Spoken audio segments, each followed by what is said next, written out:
Hello, investigators. Welcome to this auspicious Tuesday.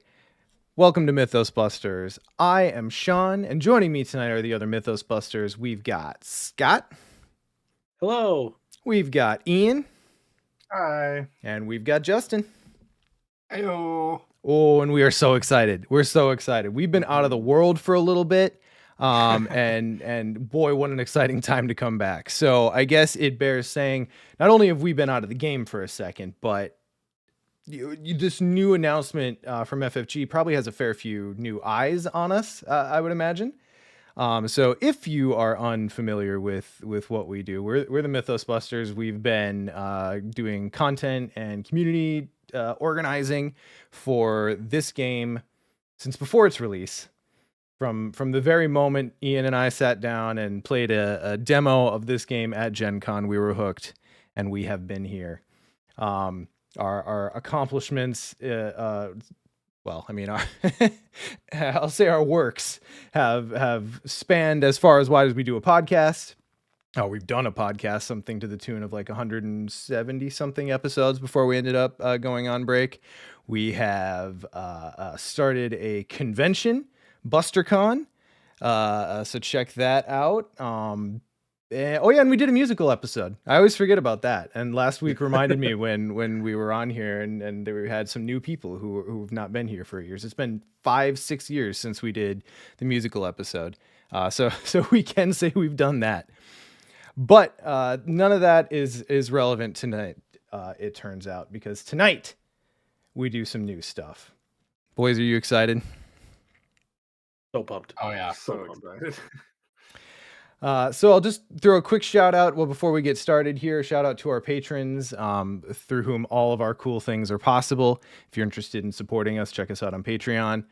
And I guess the other thing is we are trying to get better about pointing you toward our other content. We did just come back from a year-long break after throwing a couple of BusterCons. So we are back up and getting rolling. So follow us on all of our socials. We're on Twitch. We're on YouTube. Check out our podcast wherever you listen to your podcasts, it turns out. And then last week we basically just did a little bit of a stream and just kind of announcing our comeback and kind of what our content is going to be looking like going forward.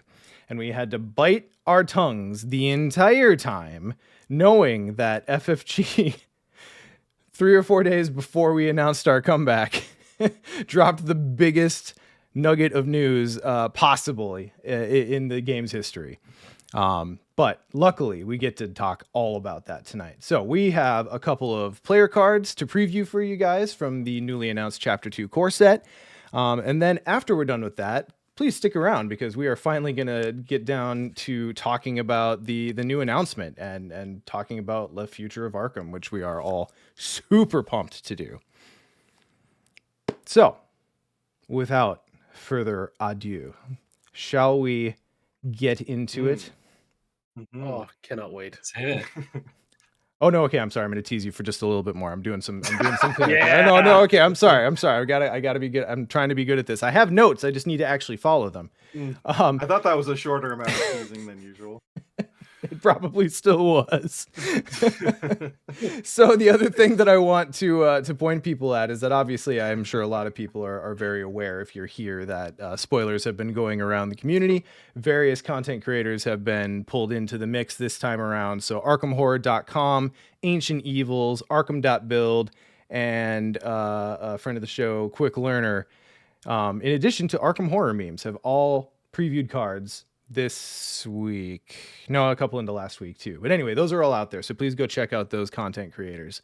And then in addition, after tonight, I believe if I checked their schedule correctly, a mere like 6.5, 7 hours after we have previewed our cards, those despicable rapscallions over at Drawn to the Flame will be previewing some cards of their own, so be sure to go check that out. I'm not sure if they're doing a stream or if it's going to be on their podcast, but I'm quite sure they've announced it somewhere. 6 hours in Baby Eater Standard Time. That's right. With BST. Right. Yeah. I think that is the standard metric unit of time. Mhm. And then I believe that on the 13th, FFG is going to be posting a new article, and presumably, I can't confirm this, so don't come for me if I'm wrong, but presumably we will be kicking off a new cycle of previews for, I guess, the next class or something. But that's what has been announced thus far, so go check that out. Okay, now, without further ado, let's... Are you sure? Yeah, maybe. Let's check out some cards. So the first card we have for you tonight, we probably should have figured out who's actually going to read this. Scott, you want to do the I'll first do it. one? Hell yeah. All right. We have Through the Cracks. It is a 3-cost Seeker event with an agility icon, insight, and trick traded. And it says evade. You get +1 agility for this evasion for each clue you control to a maximum of +3. If you succeed, you may disengage from each enemy engaged with you and move to a revealed connecting location. Sean, I think you need to switch which one you're showing. Yep. All right. Well, sorry, you guys get a little All right. preview there. You guys get a little Oh, preview oh, there yeah. because Sean can't tell the difference between card preview 1 and card preview 2. Ah, well. It's Right. fine. What's the opposite of a tease? A reveal? Yeah, I guess so. So a couple things Yeah. to note here off the bat. Mhm. Thing 1. Look at where the class icon is. Yes. That's in a It's different different. spot. Mhm. Yeah. So 2, when there's a test, Yeah. it puts the icon of what you're testing there. So it's not like because there's tons of cards that would say like fight, you may use use willpower instead of combat. Now they're Yeah. just putting the icon It that just you're tells using. you. Yeah. Yeah. And I also want to point 3 out were that civilized. this Xbox is, to my knowledge, and maybe the internet will correct me here, but I think this is only the second, including all of Chapter 1 cards. This is only the second true level 0 3-cost Seeker event. Wow. That is really specific, but I know. I can't dispute or confirm you. That sounds right. Someone will now everyone's scrambling to Arkham DB, but I think I'm right because I don't know. think I'm not counting I'm already Ravenquill. there. Ravenquill's I'm- customizable. Yeah. Ravenquill and I've got a plan. Yep. That's all you got. So that's kind of wild to me. Like almost 10 years of this game, and it took Mhm. a whole Chapter 2 announcement for us to get another level 3 card. You know, it's almost Yeah. like Seekers are very efficient in their card and design. Yeah. So, all right. Well, I already gave it away, but let's talk about the second one. Ian, you want to grab number 2 here? Sure. So the second one is also Through the Cracks, but it's a level 2 version, and it only costs 2. Let's see, you gain a wild icon in addition to the agility icon. You get +2 agility for this evasion for each clue you control, instead of +1/+2 for each clue, and you can go all the way up to +6. If you succeed, you may disengage from each enemy engaged with you and move to a revealed connecting location. I believe that is exactly the same. Yeah. So the upgraded version, you're getting another icon, cheaper cost, which is probably the most important part of it, and then you're getting more agility boost. Yeah. I like this, and I think that this would definitely fit in my Dubs deck. I guess it's been a year since I talked about that, but my super cool Ursula deck that loves movement and fast things and all that stuff. So Reset the clock. yeah. So I can't. I have to be real with you guys for a minute because I don't know any other way to be. Mhm. This is cool. I'm like excited about it, but this is honestly the kind of card that I often skip over, especially in Seeker, Sure. because in Seeker I'm often focusing on clue acquisition. Mhm. And there's usually someone else who's more concerned with mitigating enemies. And this definitely gets you out of a tight spot in one of those moments where, you know, you get trumped by an enemy, and then all of a sudden you're drawing another one in Mythos, and just things are spiraling, right? This is a really great lever. But this is the kind of card that I normally skip in multiplayer, but I see this is a really good solo card. Agree? Disagree? Mm-hmm. I think definitely great Yeah. in solo. I think this is one of those cards. I think when we've played and it's 4-player and we are so hard into our categories, Hmm. thank God I finished it that way. Like the seeker's usually just all clues, right? Like I know there's been seeker decks that I've built where I'm like, I have no enemy management whatsoever. I have no emergency cards. You guys are gonna have to do every enemy thing for me. I think in like as you start going down below 4 players, like 3 and 2, um, even my hard like the hard clover style where it's all clues all the time, I still have at least 2 cards, sometimes 4, like usually 2 copies of 1 card or 2 copies of 2 card of even like I've got a plan or think on your feet, something to get out of dodge that I can do just in case someone's across the map. Mm-hmm. I think this fits right into that slot. Um, Mm-hmm. yeah, it's I, three's a bit much, but I mean yeah. it's competing with I've got a plan, but I've got a plan. I don't know. Is it It's though? Because that's Yeah, the that's other the- thing. That's the other thing to consider is now suddenly we are talking about potentially an entirely new meta, right? yes. I can't speak for sure what the community is going to do as far as splitting up, the player card pool. I think, I mean, I don't know. We haven't talked about it as content creators, but I think in general I'm going to keep them pretty separate because I would imagine that the design intent is that this is a at least from a balancing perspective a new start, right? Mhm, Yeah, I think that's the tricky part. Like for all our card analysis going forward, we have to balance those two things. mhm. And these are our first cards we're looking at in this kind of new world.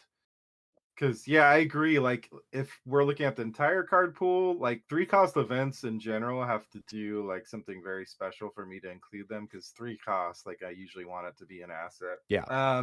But there are Yeah. some that I include because they're so bomb, and this does have a bomb effect. Like you're basically like, if you're surrounded by enemies, you're evading them all, and you're getting.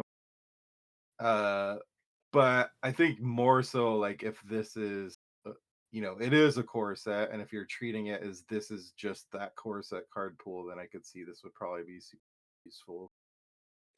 The question from Seekers have a me, way to deal with it. oh, sorry, and question from me. I agree with all that. Mm-hmm. And maybe it's just because I just played him in Iron Man. But talk to me about this in Lucius. I mean, Because Yeah. that's like I agree with a lot of the like I've got a plan would probably slot in more for actual enemy management, but when I was looking at this, I was thinking back to Iron Man and thinking of, oh, well crap, then this could let me go prioritize doing something over here and sort of like free up the sequence. Mm-hmm. yeah. But I I don't know mean, if it's worth it. if we're talking about this in a broader, wider card pool context, I think it's pretty solid in Lucius. It's doing what he wants to do. You're gonna get an evade. You're getting a boost to the evade, so you're probably gonna snag a clue, and then you're also getting a move out of it. So I think as long as Yeah. you've got something going to mitigate that 3 cost, because as mentioned, normally if I'm Right. paying 3 resources for a card, I want it to stick around for a little bit. Mhm. But in the right moment, this is a massive get out of a tight spot Yeah. type of card. One Yeah. thing, and like if it's, hey, I'm all of a sudden the enemies are starting to swarm, but there's one over here, so I can keep doing my thing next turn. Bamf over, killer swoops in. Now that Mhm. is situational, but I mean, it's pretty easy to line up. Mm-hmm. Yeah, and I think you could even use this as even in I don't know if in an aggressive way, not necessarily defensive way. Like, what if you need to get 2 locations over, but that Mhm. location in the middle is the one where you've kind of kited all the enemies to? Run in, play this, you get out of them, and then now you're kiting the other way. Yeah. So like it doesn't always have to be an emergency button. This could be even in those seekers who or people who with seeker access who have decent agility, this might be able to be used aggressively or proactively Like instead as of a reactively. positioning tool.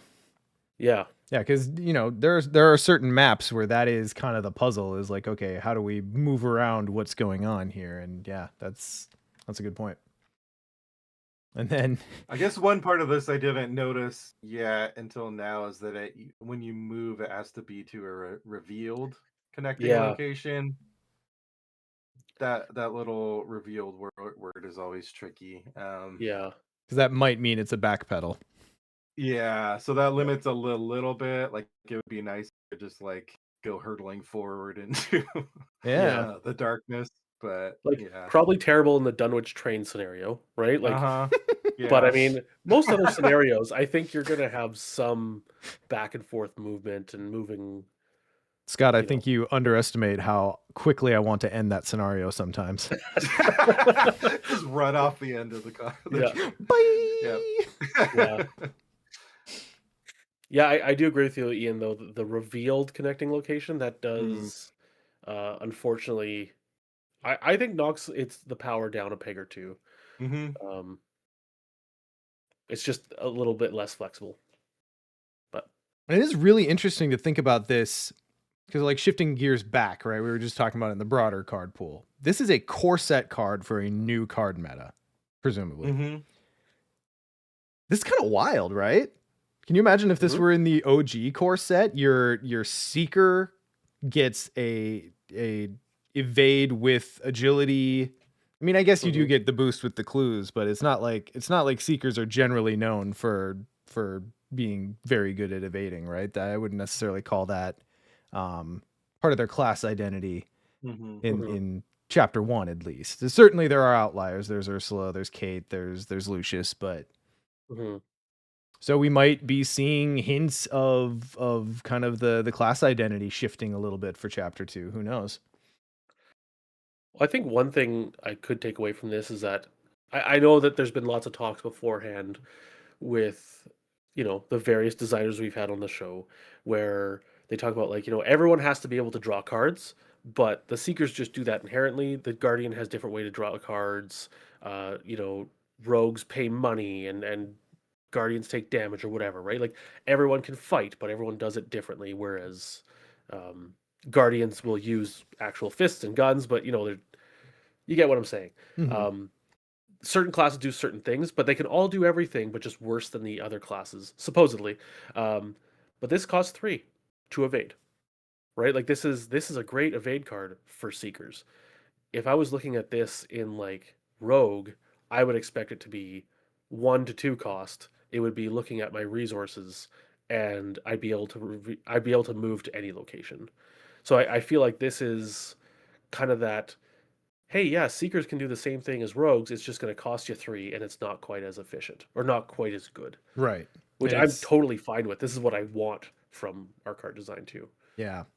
Well, and one interesting thing, because this I think a good comparison is in chapter 1. I've got a plan, right? That is a Mm-hmm. staple for a reason. It's good damage output. It's skill swapping to the skill that presumably you'd prefer to be using. Hmm. But I have found, and I don't know if you guys have as well, that despite how generally good that card is, there are still a few moments where it's like, okay, you advance the act, you spend your clues down, big Yep. enemy pops out, and you're Mm-hmm. staring at Yeah. this in your hand, and you're like, well, this is 3 costs to do 1 damage right now. Yeah. Yeah. That's when the bosses always come out too, is with the the next act. Yeah, so like holding on to clues is an interesting mechanic to kind of like tether the effectiveness of a card to, right? Because it's so dependent on where you are at in whatever scenario you're at, and I mean, presumably as a seeker you're going to be getting clues and being pretty good at that, but yeah, timing can still get weird. 100%. Mike Cheb mentions in chat as well, control versus have clues templating. Um, Mm. Oh, this I didn't is even pick up interesting. on that. clues you control versus amount of clues you Hmm. have. Okay. Yep.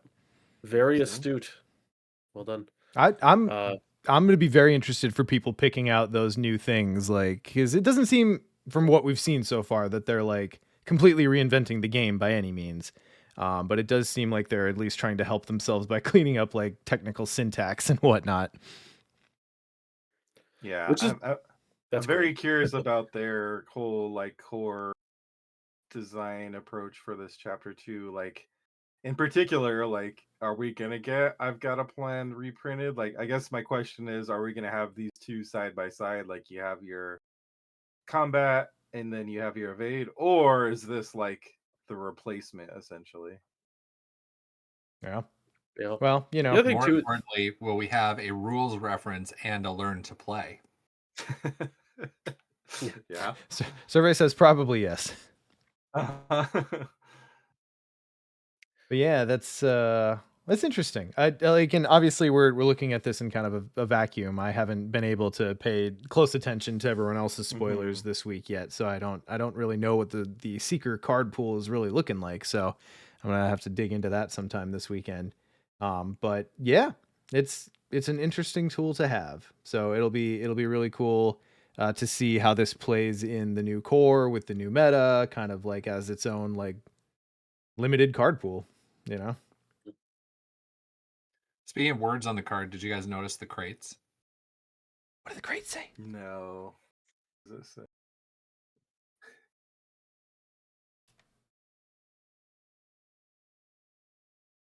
Oh, look at that. Look at that. what does it say? It says Tillengast Endeavors. Mm. Oh, You guys know I'm a sucker for Tillengast. theme and connection, and Mm-hmm. they I did like it. that. And it is interesting to see that it seems at least like we built a little bit toward it in chapter 1, but it definitely seems more like they're taking more of an interest to make the world kind of continuous in its details like that in from what we've seen so far. And definitely from the setup in the Drowned City, right? Like, but it just kind of seemed like the threads are being laid for this to kind of be like the new normal, and here we start, and now this is Arkham mostly as you know it, but there's a bunch of new stuff going on. Yeah. Cool. All right, boys. Well, any final words on Through the Cracks? No. I'm hearing no. I'm excited. I'm excited to see what investigator I'm going to put this in. So. Yeah, no doubt, Yeah. no doubt. So we will end our cards preview there. Stay on stream though, because we're about to start talking about the core set. So again, if you're interested in supporting us or seeing what else we do, check us out on Patreon. Go check out Drawn to the Flame, as they've got the penultimate preview for the week before FFG spoils their new article. And we'll see you guys next time.